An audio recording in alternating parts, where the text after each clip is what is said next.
Welcome to Cookies Enabled. Sorry, we're still getting situated over here, and I am still adjusting my software, so bear with me here. I have no idea what the frame looks like, so. Sorry, bear with me. There we go. Hi, I'm back. Okay. So, today we have lots to talk about. Oh my goodness. I can't even believe how much we have to cover. It's a lot. And we're starting with Andrew. You have some amazing news for us today. Actually, quite a bit of new things discovered. And that's really kind of what we're talking about here. You have a rare whale that was discovered by seismic or bomb activity, I guess. They have these old World War II bombs or something that were detecting this new Not. species. I hadn't really fully dug into the article, unfortunately, but I do have it posted here. I'm going to get this pulled up for you guys so you can Yeah, so see. it's really cool. So I mean, we've known about the species of whale for quite a while. They're called pygmy blue whales, so Mm-hmm. they're smaller than obviously your average blue whale. Um, about two bus lengths, so probably 60 to 70 feet in length, I believe. Blue whales for quite a while, they've been on the brink of extinction, obviously due to whaling and human influence. But Right. what they started doing, we had these basically sonar um, detectors. It would be to try to find underwater bombs Okay. or Okay. um, torpedoes, things like that. Right. And they were able to tell about these whale songs. Right. Okay. One of the researchers was saying humpback whales, those sort of species, they're a little more. They call them. They're like jazz musicians. The songs change a lot. Uh, Interesting. Okay. they, Yeah. but pygmy blue whales, especially, their songs are very stable. Hmm. It's the same, like same Never notes, changes same kind of thing. tune, Huh. sort of. So it's easy to identify Right. which whales these songs come from. Huh. And using these detectors, they were finding populations of pygmy blue whales in places that they had not been in a very long time. So, from a conservation uh, viewpoint, Right. we're really starting to be able to research these populations, see how they're growing, how many there are, where have they been. Right. Okay. I mean, many countries have these detectors underwater. They're leftover, they're relics, from Right. World I War mean, do we II, really and even use them anymore? Probably not. But I mean, now we have a a reason lot of to, research. right? A lot of research places are they kind of took them over. So, well, we're not Mm. using them to look for bombs that much anymore. Right. So let's use them to monitor populations of sea life, be it Okay. whales, That sounds right. dolphins, anything like that. And you have one a few hundred miles away. You can compare the songs you're hearing and you can tell if it's the same pod of whales or not, or if Okay. it's a new, like this, a newly discovered pod of whales that Right. they didn't realize were around. So the more we know about these communities, the better we can take care of them, Absolutely. Which is research them, make huge. sure that they're doing well. There's Um, so much about the so ocean we just don't know. I mean, it's kind of basically, we've sad. I explored mean, we talk a the lot Atlantic. about space, but the ocean's We've important too. explored more of space, or been able to explore more space than we have our oceans. Yeah. It's a very It's unforgiving environment. yeah, it really is. I mean, there's a lot of reasons why we haven't, and I feel like that is also something in the future that will change. And this is obviously old technology being reapplied to not only track the whales, like you're saying, but kind of keep track of them and new species that we may not even know exist, which is huge. I feel like every other week we're learning about a new fish or jellyfish or something that they are discovering, and these are always really exciting to me. I love to learn about new species and where they come from, where do they go, nobody knows. So very cool stuff. I'm loving this article. I'm definitely going to be posting all the articles and everything that we're talking about today is coming from actual news that probably did not hit a mainstream media like MSNBC, CNN. I mean, they might talk about some of this stuff, but I don't think anybody's really paying attention. That's why You we're seem like bringing it it's to more your local, you. like This article, I think, is it's from ABC, but it's a local, I think, out of St. Louis. Yep. Um, Again, a lot of this tends to be published in scientific journals all the time, Exactly. but a lot of places they don't really think about sharing No. those articles, which I think is it's important that we do though. This is the world around us. Yeah. Kind of a big deal. And whales are just cool. They are Like so cool. nobody can argue whales aren't cool. Oh yeah. Um, so again, from a conservation viewpoint, this is really big. Yeah. It's something This is that huge. all of these organizations they can kind of take it and run with it just to make sure this population is protected. They're Right. studied, and maybe where they where did they come from? Why are they flourishing in that area? Exactly. That's a That's a big really good point. question too. And you saw that last year, even through like the pandemic, the lockdown, there were whale and dolphin populations that were starting to come back in areas Exactly. that were not some because of the reduction in boat traffic or fishing, anything like that. So Yeah. we'll just have to see what We'll happens. just have to But kind of, using yeah, this it's old kind of up in the air technology to still, but protect nuclear bombs, very cool. now we're using it to pay attention to whale populations. It's I think a really good tool that a Yeah. lot of ecologists are going to be able to harness in the coming years. Very And the exciting. more exposure that it gets, the more funding these places are going to get, the more grants, Oh the yeah. more research and education that they can provide. And hopefully, as a society, we can learn more about the oceans just based on these new species and things that we're learning about, or just their behaviors. Can teach us a lot about the environment that they are in, and what we're doing and or not doing to that environment as well. So really Exactly. cool stuff. And I love when we see old technology being repurposed. That is really key there because we're, especially in the United States, are really good at just throwing technology away. As you can tell, I like to keep all of mine, including the really old stuff, Oh, or at least most we of all it anyway. box of cords from devices that haven't been relevant in Exactly. years. And we will never use them, but we will also never throw those cords out. Never. I don't know why, but we always hang on to I have a them. box. Dad has a box. My dad still he has like three VCRs in our attic. Yep. I got a box right over there. And I don't think any VHS tapes. We're never going to use them, but he has them. I got them.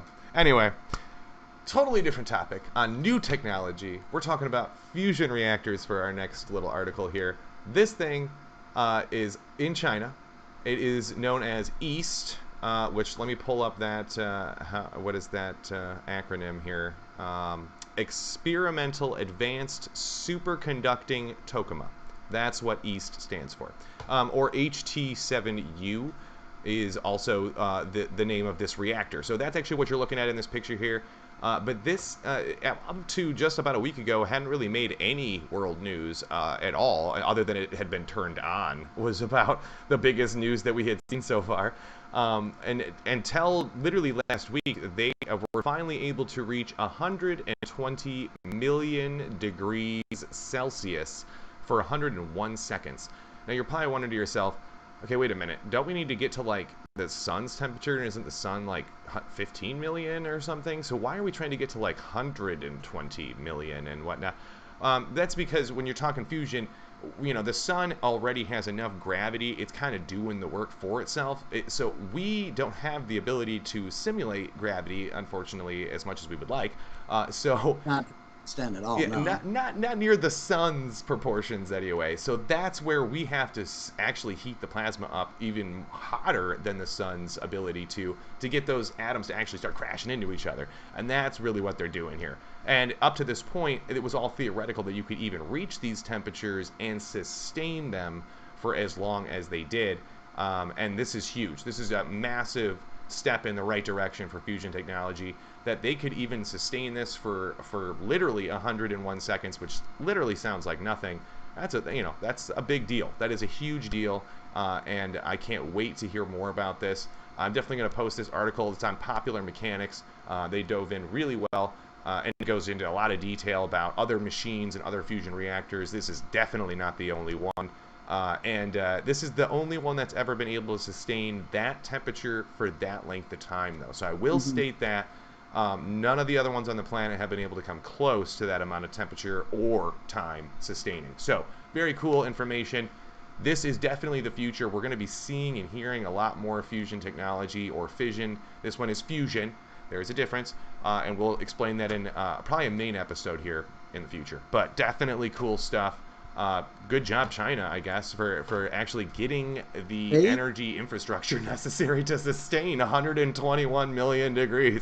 I mean, holy That's the crap. thing. They've been working on this for a while, and sustaining that sort of fusion reaction is That's the tough part. the really hard part, and that's what we need to be able to do in order to Hmm. make it usable. I mean, they're still Right. putting in more energy than they're getting out from the fusion reaction. Yep. That's the issue. And that is a huge We issue need that to. is on the They're tipping point. getting a little closer. Eventually, the fusion reaction should be self-sustaining. Exactly. So you put in a small amount of fuel, just like the sun. Again, like you said, we can't replicate, obviously, the gravitational effects of the sun just Right. because it's so huge. Exactly. But that's the thing. The sun's fusion is pushing out from its core, but the gravity is keeping it in. Right. And they reach an equilibrium, and that's why the sun stays in the shape it is, basically. And Exactly. that's why as a star's fuel runs out, that's why they tend to explode into a supernova most of the time, Right. because those fusion reactions keep going, but it's lost enough mass, the gravity doesn't contain it, and boom. Or Ta-da. once in a while, the gravity will pull it in, so you get a neutron star, something like that. You get a Exactly. pulsar. But still, 110 seconds, that's quite a long time to sustain that. Yeah. We've hit temperatures well above that. It Oh, yeah. happens all the Oh, time yeah. in particle accelerators, but you're talking a trillionth of a second. Yeah. So Such for a 100 seconds, fraction. it's the next little step. It's a tiny step, Yeah. but I think I'd say within 10 to 15 years, we're going to get to Yeah.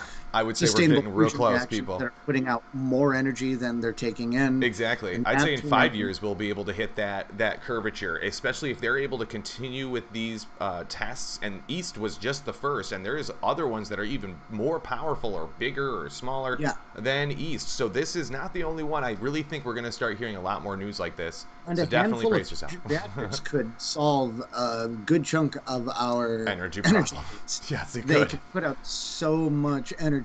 And endless. I Very mean, once easy. it starts, That's it just keeps it going. goes. You never don't need to do anything. It just will keep giving you energy and energy and more energy, and that's just how it goes. So The fun, super cool stuff. basically. I'm really excited.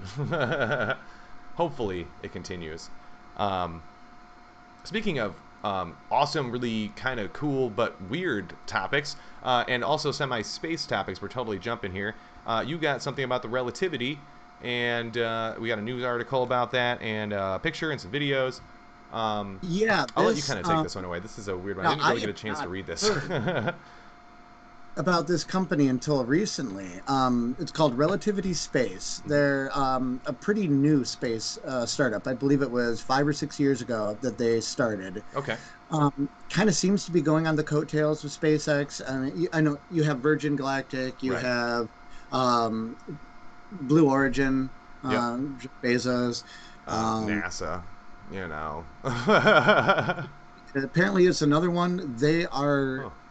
They released a video of what they call it their Terran R launch vehicle, which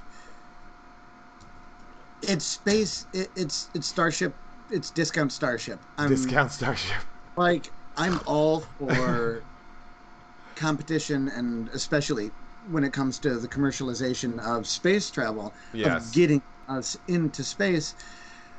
But when I'm looking at this, and it looks like it's ripped directly off of SpaceX's It really does. Starship. I really don't Yeah. quite understand. If they can make this work, amazing. I'm Yeah. excited to That see is. it. Yeah. We're 3 years out from a launch, though, and that's what's a little difficult. Yeah. I What don't they're know. really factoring in is they're saying this is going to be 3D printed rockets, which that's awesome. There I are mean, many that's parts cool, of but parts of the SpaceX launch systems that are 3D printed. okay. Some of their Super Draco engines, half of that's 3D printed. Right, and that makes sense. Half I of the mean, thing, but sure. an entire rocket 3D printed, if they can make it work, awesome. I But mean, is it it's a little necessary bit though? smaller. I mean, Well, I guess it, what are the benefits of 3D printing it a whole cuts down on spaceship? the cost, Okay. especially. That's a big thing. If they can make it work, the manufacturing costs really go down. Okay. You can build some structures that are usually more difficult to Right. make Right. That is with true. standard manufacturing techniques. So Okay. 3D printing does open up a lot of possibilities. Sure. At the same time, you're dealing with something that's going, 17, 20,000 miles an hour, Exactly my 300 point. atmosphere. It has to be reliable. That's one Very thing reliable. SpaceX has proven. They have had, I think, almost 90, just about 85, I think was the number I saw. Could be more now. 90 successful landings of the Falcon booster. There we go. I That's put the pretty video up impressive. for you That's guys. pretty high. Yeah. So we'll see what happens. To me, it just seems like they're. I don't know. I guess it's not a terrible idea. I really see where they're going with this. Again, it's kind of the reusing technology rather than recycling, I guess. Fully dismantling, melting down, and then rebuilding. This is just, you can just keep reusing it, and then you just build the Exactly. new ones directly from a And 3D the big printer as thing you they're need. doing, But, apparently, all of the stages will be recoverable, right. which is a big deal. Right now, like for Falcon from SpaceX, the second stage is not recoverable. Yeah. Um, Yeah. the booster right now is the only part. The fairings, they tried to recover them using their recovery boats with the giant nets. Right, They had right, right. Mystery, Mischief. They abandoned that recently, and now they're Of just course. letting it fall, and they're towing them in and recycling them when they're able to. I mean, that was a proof of concept experiment SpaceX did. Right. Let's see if we can put a giant net on a boat and capture a fairing that's falling to the earth. They did it a few times. It was really cool, but yeah, having all the Yeah. stages reusable is a smart idea. And if this company can get it figuring out, I'm all for it. Yeah, I They've see got why a lot of not. Why funding not? coming More in. power to you, right? Um, I any of these companies, though, if you're going to do something, I want to see, I, put your money where your mouth is. Is that Right. what that's the phrase? I want to see them do a launch. They Yeah. haven't had a launch yet. They've done some engine testing. What some of their engines, they have done full length test fires, so Okay. they have the technology. Their engines They at least. obviously do. Yeah, they just need to get the So engineers in gear and get that actually launched, and let's do some test launches and make yeah, sure things go good, give you it know. some years. They're getting the funding. They're Right. working on some new aluminum alloys that will be Okay. that they'll be 3D printing with. So Wow. Cool. when they launch one, I'll be happy. But until Right. then, Until then, fingers it crossed, or I we'll guess, see what yeah. happens. And again, it looks almost identical to Starship, which is weird. It does kind I'm of look. sure there's sharing of technology there. Yeah. Tesla's very well known for having given their patents away to anybody who's going to use them in good faith. This could be Right. something SpaceX is doing. Like, yeah, you Right. can use our technology because the whole point isn't to curb the market. No. No. It's No. to No. make space flight affordable. Exactly. That's really the whole They're idea they here. have all their contracts, they can give away a patent or two. It's not going to bother them. No. So No. that might be what we're seeing, but we'll find out. Hopefully, 2024, we'll see if it launches. Hopefully. And I got my fingers crossed, right? go there.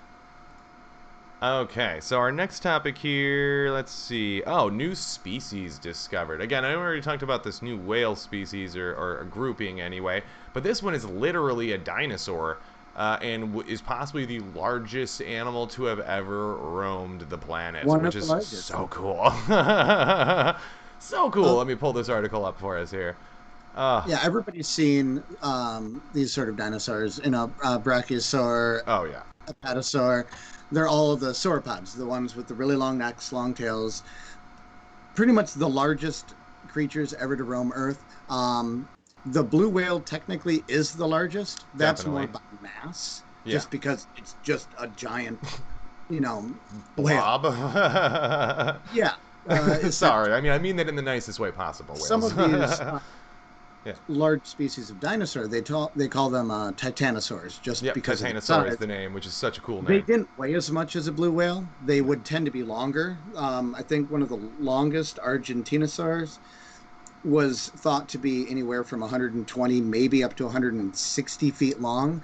But again, Jeez. you've got a very narrow neck, a Yeah. narrow tail, so the So, weight okay. doesn't match up to a blue whale. It was Okay. longer, but not as heavy. Interesting. That's where they draw that distinction. So But more they've, largest land mammal, maybe? Or yeah, land animal, possibly? I don't know if it was a well, mammal.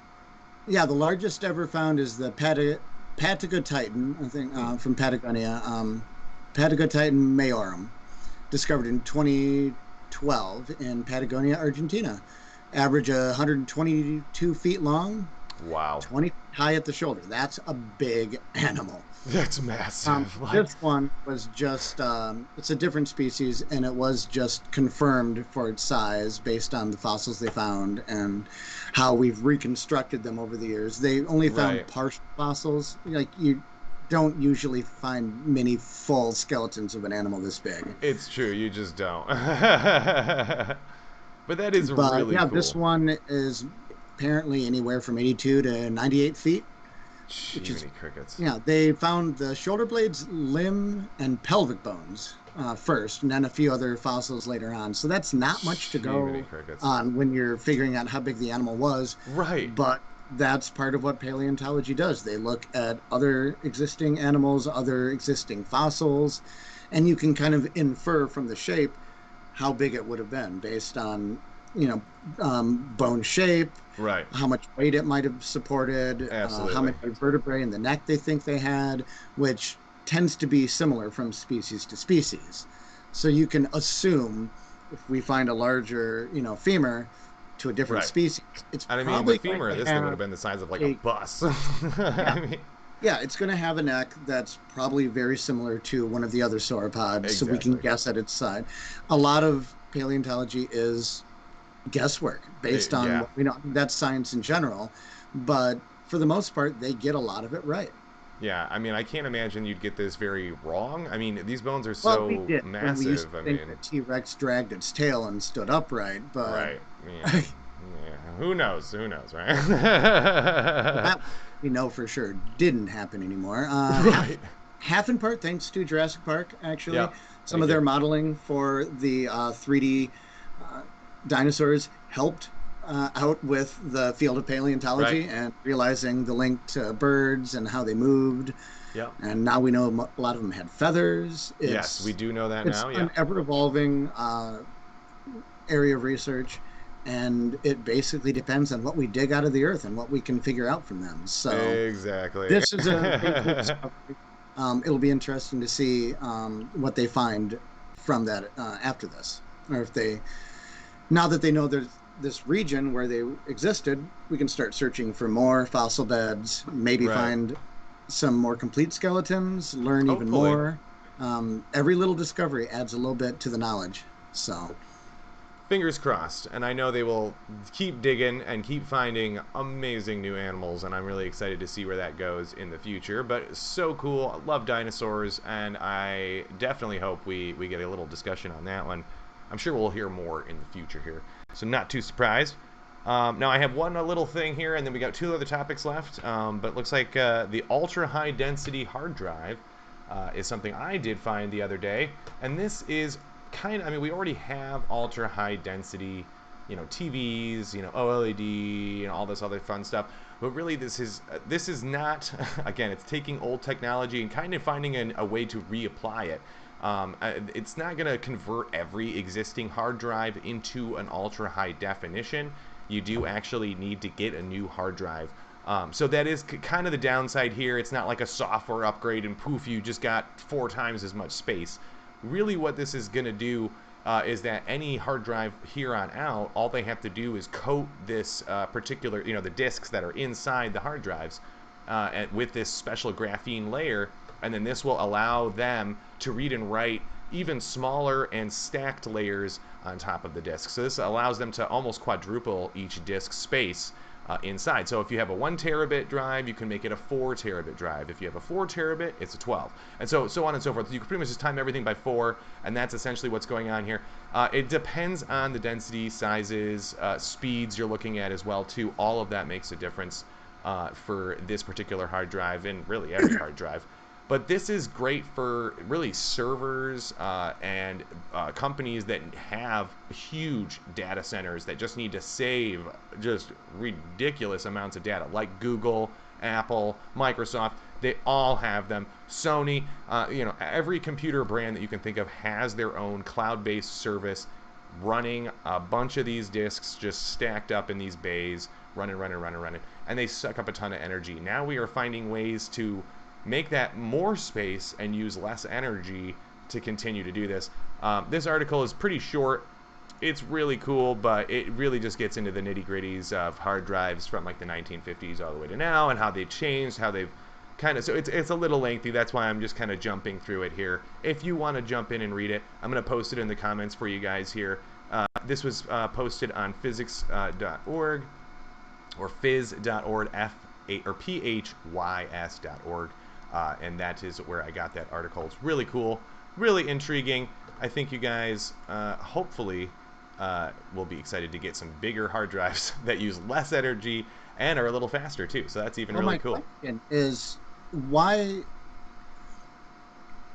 and I'm sure someone knows the answer. I don't know. It comes to how well that data is stored, but why they're going in this direction versus solid state, because that seems to be what's coming next. That's why I think this is probably more for companies, not necessarily for people to just go out and buy. Like, these are not going to be super cheap coming out either. They're probably going to be 2 or 3 times as expensive as a regular hard drive. So they are still trying to catch up on storage densities. So yeah, they are. That's a big one. Because I feel like that eventually is going to take over just less moving parts. A hard drive spinning obviously uses more energy. Absolutely. They're fast when it comes to data retrieval rates. Yeah. So. And I think that's where we're going to see them more on the server side and less on the user side. Users will always probably have more solid state, less moving parts, especially, like you're saying. Like your iPad, less to break, And on the server side, where you have a maintenance guy right there all the time, he can just, replace a drive whenever it fails, and no big deal, So who cares? So I think that's really the future of hard drives, and I think that's where the industry's like, we've got to increase the density, because our write speeds and read speeds are already pretty stupid good. So we might as well get the density stupid high, and then that will allow solid state to really be pushed out for users. And then on the consumer side, you have a lower price for SSDs and a higher price for hard drives. And I think that's really what we're going to start to see here. So, sorry everybody. But at least they're getting faster, so that's cool news too. Well, they definitely need the storage. I mean, you think about how much content is even posted to YouTube every single day. Oh my gosh, yeah. You got to store that somewhere. And that's what I'm saying. Warehouse size, just massive server farms, hard drive after hard drive after hard drive. Yeah, it's not easy to do, and I definitely don't envy the techie job that has to deal with that headache of maintaining the storage capacities of those large organizations. But this news should be a relief to you, since more storage is definitely coming in the exact same package you already get it. So that is really going to help. It might be a little more expensive, but it's going to be way more storage space than anybody needs right now, and that is exactly what these people are looking at. We're kind of starting to hit that wall with storage, and I think that's why we saw Google a couple weeks ago kind of pull back on their unlimited storage is now only for the Google Pixel users. Yes, that is true. I talked about that a couple weeks ago.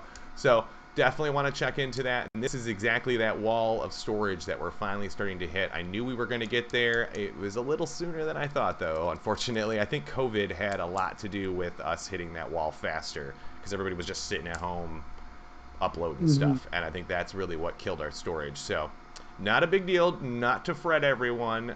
Just saying, definitely watch your unlimited storage, because it might not be as unlimited as you think. So, and if you follow Moore's law, give it 18 months, and these hard drives are going to be half the price, double the storage. Yep. Same thing, 18 months after that, roughly. So, just like everything, I wouldn't go out and buy one right now, but wait a little bit. I remember the days when, before a terabyte hard drive even existed. I actually still have a couple over here that are like not even a gig. amazing. Or I think my first computer had like a 500 megabyte hard drive. Yes, yes, that's It's mine too. It had a no, I'm actually it might have been 256 megabytes or something like yeah, that, and it was a something. And I think 32-bit that's more storage. processor or something, It's or I insane. don't know. It barely played Tetris, I'll tell you that. But it did play it, but barely. And I don't even think I had full color. I think it was like 2 or 3 colors. Like I had blue and red and black, I think was my other option. Or you could do green Yeah. and yellow and black, or anyway, old technology that we don't have to do with anymore, thank goodness. Well, Oh, now we got technology coming out oh yes. from Microsoft, I believe. Yes. Our other topic here is Windows 11, which is kind of crazy because Windows 10 is a pretty big deal. It's a household name. I feel like everybody knows Windows 10 now, especially after the disaster of Windows 8 and 8.1. Holy hell. It was so bad. 8 and Vista were like the worst Yeah. that Microsoft's ever come up I don't with. know. I used to think Vista, but no, okay, I'm sorry. I'll take this all back. Millennium Edition or Me, Windows Me, the Home Edition, not like the Server Edition Millennial. That was actually not half bad, but the actual like Home Edition Millennial, I don't That know if was you ever got to use that, but I I did. did. Oh, It did was you get to fine. use I it? think you're wrong. Oh, I hated it. I couldn't I deal with didn't it. mind.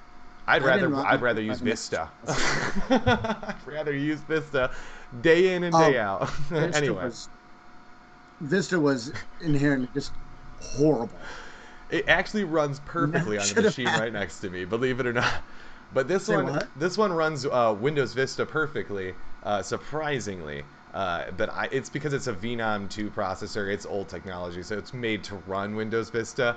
It's not really made to run That's Windows 10, and that's what I've got it running right now. So I have so many issues, unfortunately, because I keep my software up to date, and my hardware is harder to keep up to date. Which, fingers crossed, I'll be getting some updates pretty soon here. So but staying on topic with Windows 11, Microsoft has come out and said, hey, we might have an actual official new OS release coming to you very, very soon. And I actually think it might be sometime this year that we might hear something about Windows 11. I don't think it'll come out this year.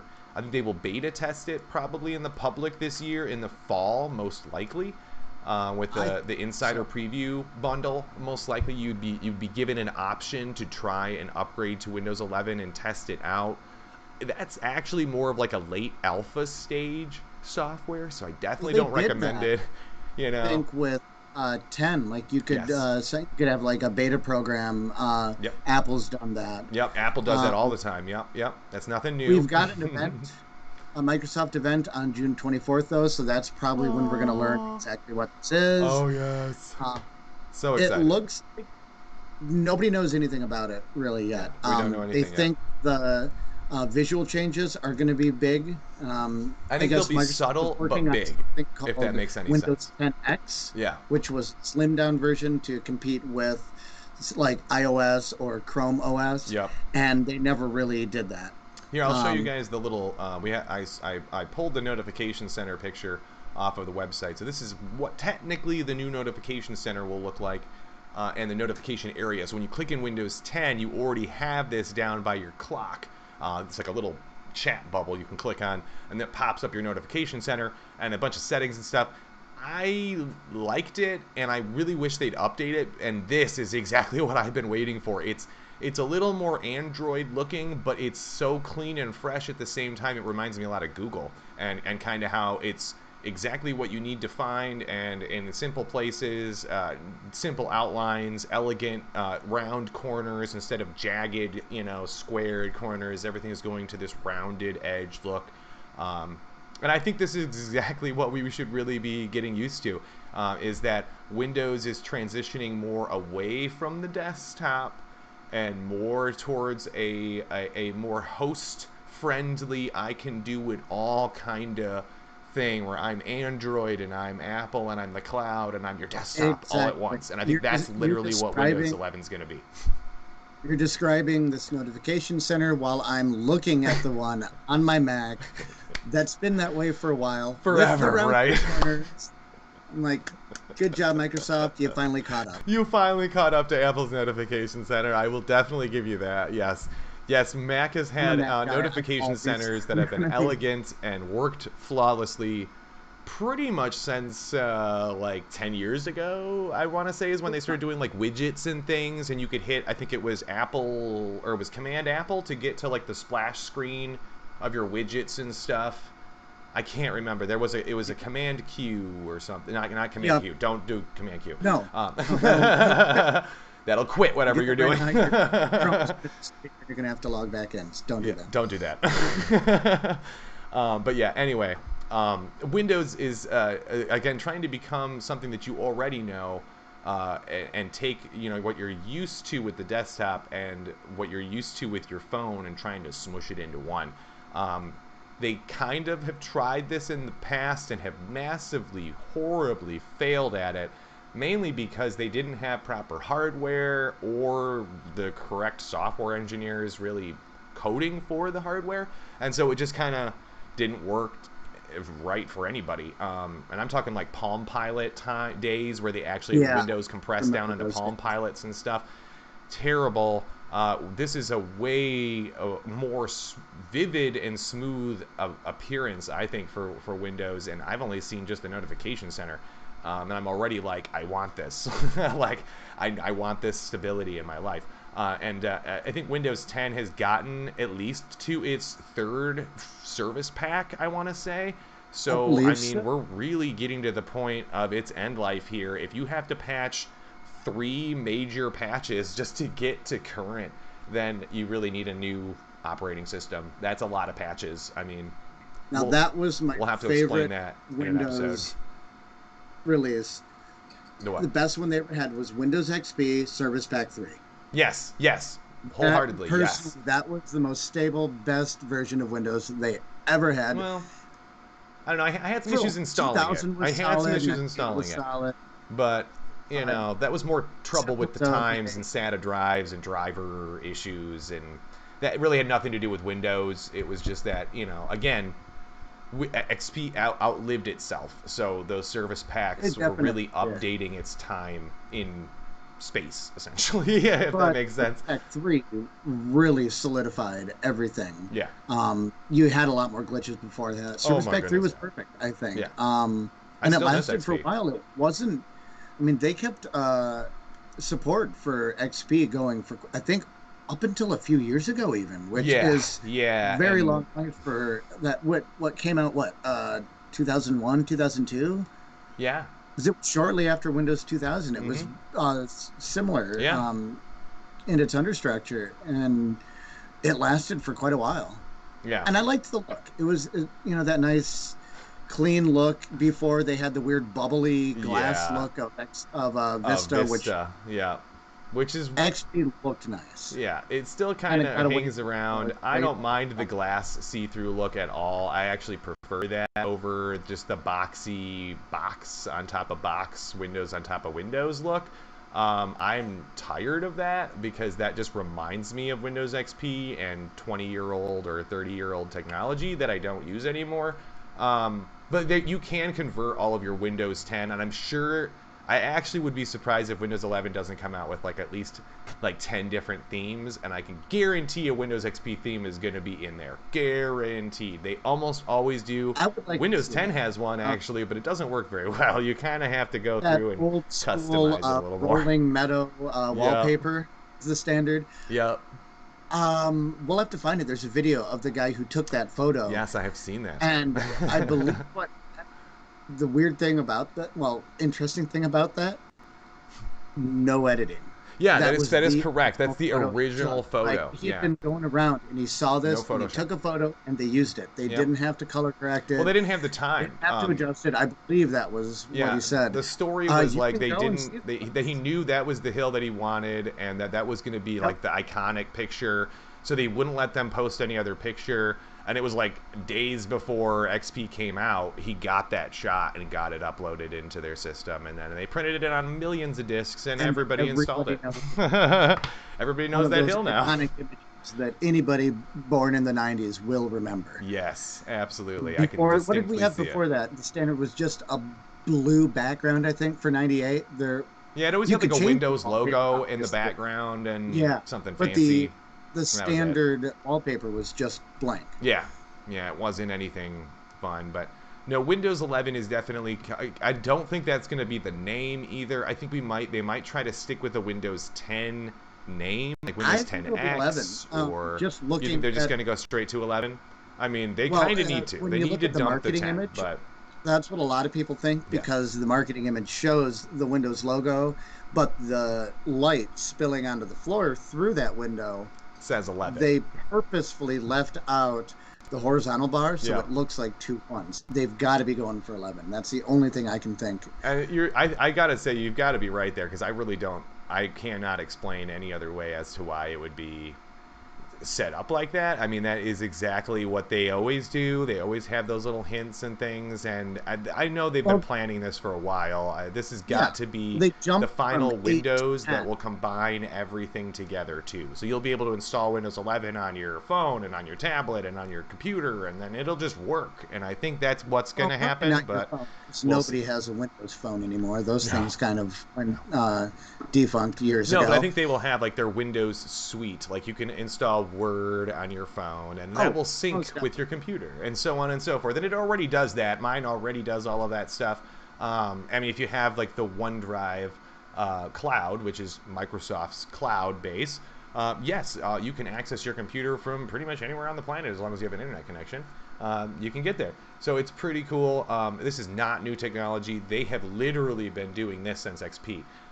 And the beginning of of the Xbox and the original Xbox, it was the beginning of really Windows Cloud and OneDrive and all of that stuff. That's really what started all of that. So I think they've finally hit that cusp where their server power is strong enough and actually better than most people's home PCs now too, where Windows no longer needs to be a keystone powerhouse on the user side anymore, and now the server side can actually be your powerhouse, which is what Apple and Google have been doing for pretty much since they started, is that your server Pretty much. is your Most of powerhouse your and your user is just a user. They do minor computing on their end, and that's pretty much it. So I yeah, think that's really what gamers we're going to see. obviously are the exception. You Yes. need an extremely powerful machine, but for your Yes. average person, it's just, I mean, I barely use the computer these days unless it's for this or editing. Yeah. Everything's on my phone. It doesn't have to be that. Again, I'm not gaming or anything, Right. but the basics, phones are fast enough. 5G internet speeds are fast enough. Wi-Fi is around everywhere. Yeah. I use Your my PC normal at user, least a they're couple going to times a week. be, yeah, they're going to be reading a PDF, Yep. listening to a podcast, doing something that doesn't take a lot of power on their end. Yep. Like you said, is right.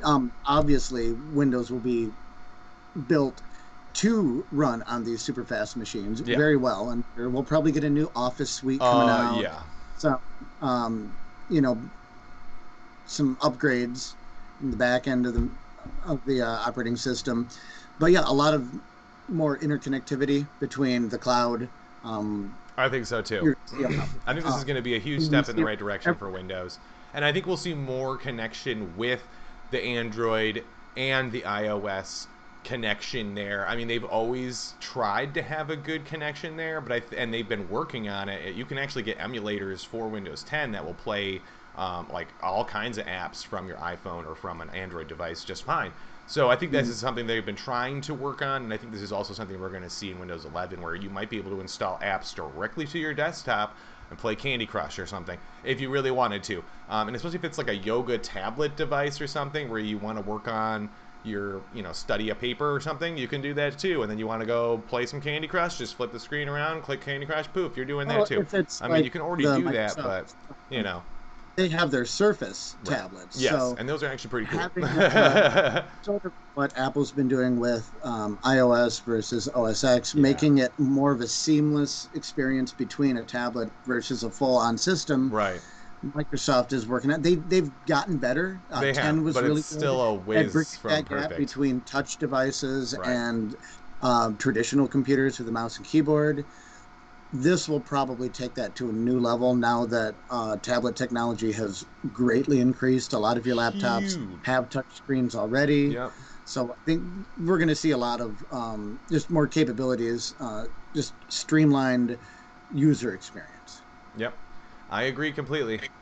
And I'm excited for the future. I think we will learn a lot more here in the coming weeks, especially, was it June 24th or something, I think, right? 24th. Oh, yes, I am excited. So I know it's coming, and I know we will learn a lot more about Windows 11. We'll probably learn when we're going to be getting a test of it. Sometimes they even release stuff that day that will allow you to test it out or try it. So I will definitely see what I can find for you guys and keep everybody posted. I think those were all the topics that we had for today, but I appreciate everybody for tuning in. Definitely check out our main episodes we have on our Cookies Enabled YouTube channel. We also post on our Facebook groups as well as our Instagram page and Twitter page, so check those out as well. And our email is cookiesenabled01@gmail.com. You can always email us there with ideas, questions, comments, concerns, whatever you want to just chat, whatever, that's fine. We want to hear it, so let us know. Just shoot us a line, drop us a comment on any of our photos and whatnot. Don't forget to like, share, and subscribe, everybody. And I appreciate everybody for tuning in today. I hope you had a great time. Again, if you have any questions about any of the topics and stuff that we covered today, please let us know. Check our source comments in the our source links below in the comments page, and I will talk to you guys all later. I think we all learned something new today. But I appreciate everybody. Have a great one.